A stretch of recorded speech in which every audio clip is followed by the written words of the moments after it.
میں لاہور کے ایک بڑے ہاسپٹل میں کمر کے درد کا معائنہ کرانے کے لیے گئی۔ ساتھ میں میری والدہ بھی تھی۔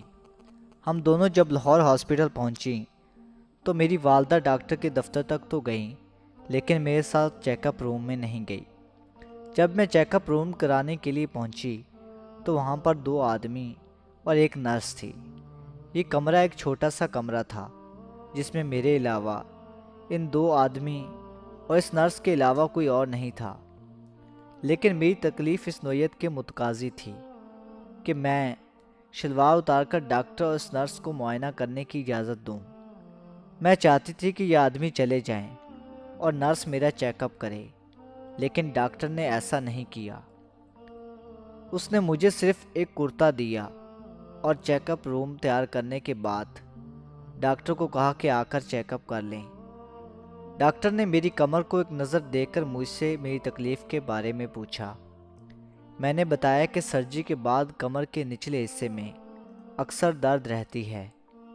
میں ابھی ان سے یہی باتیں کر رہی تھی کہ اتنے میں 2 لڑکے آ گئے، لیکن ڈاکٹر نے ان کو ایک بار بھی نہیں روکا کہ آگے میرے سامنے برہنہ لڑکی کھڑی ہے۔ اس نے اسے سسٹم کا حصہ ہی سمجھا۔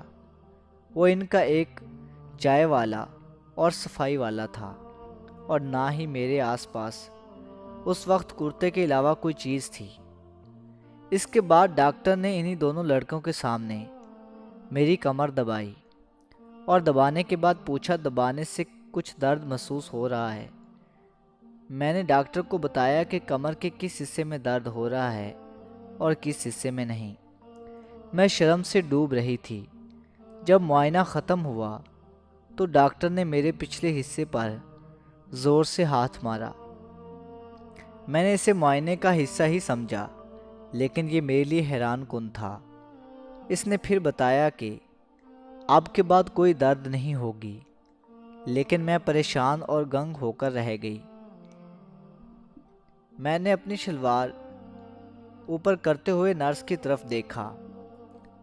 اس نے شرم کے مارے اپنی نظریں نیچے کر لیں، لیکن اس کے لہجے سے اس کا کوئی جواب مل رہا تھا کہ وہ اس واقعے پر شرمندہ ہے، لیکن وہ کچھ کر نہیں سکتی تھی۔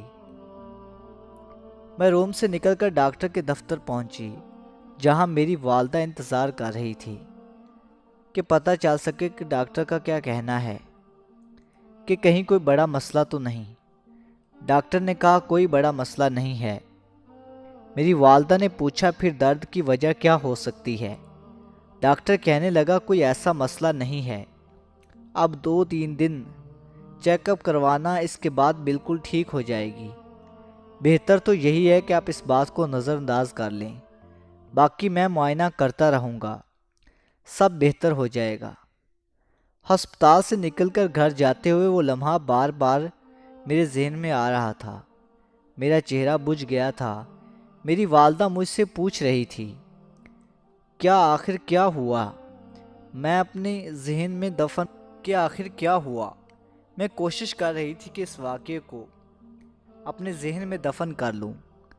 جب یہ واقعہ میرے ذہن میں آتا تو میں اس کو جھٹک دیتی اور اس کی کوئی اور وجہ ڈھونڈ پا رہی تھی۔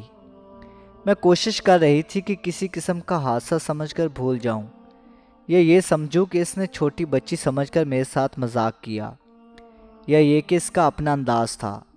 بات جو بھی ہو، لیکن ایک ڈاکٹر کا اپنے مریضوں کے ساتھ اس طرح پیش آنا کسی بھی صورت جائز نہیں ہوتا کہ وہ اس کے جسم کے کسی حصے کو برہنہ چھوئے، اور نہ ہی یہ کسی طبی معائنہ کے زمرے میں آتا ہے۔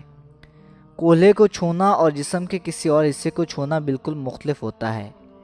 یہ ایک معمولی اور ناقابل فراموش حرکت نہیں، خاص طور پر ایک ڈاکٹر کے لیے ایک لڑکی کے ساتھ ایسے پیش آئے۔ جسم کے حساس حصوں کو چھونا جنسی حملے کے زمرے میں آتا ہے۔ یہ وہ واقعہ تھا جسے وہ بتاتے ہوئے رو رہی تھی۔ آپ شاید سوچ رہے ہوں گے کہ ایک چھوٹے سے واقعے کو اتنا بڑا بتنگڑ کیوں بنایا جاتا ہے۔ اب میں اس کو دوسرے الفاظ میں بیان کرتا ہوں کہ ایک بڑا ڈاکٹر ایک بڑے ہاسپٹل کے اندر بیٹھ کر لڑکی کے کسی حصے کو چھوئے تو کیا اس کی یہ حرکت اس بے چین نہیں کرتی؟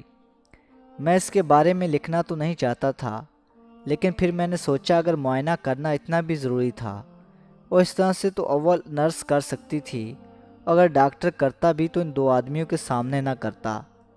اللہ تعالیٰ ان ڈاکٹر حضرات کو اور ہمیں ہدایت نصیب عطا فرمائے۔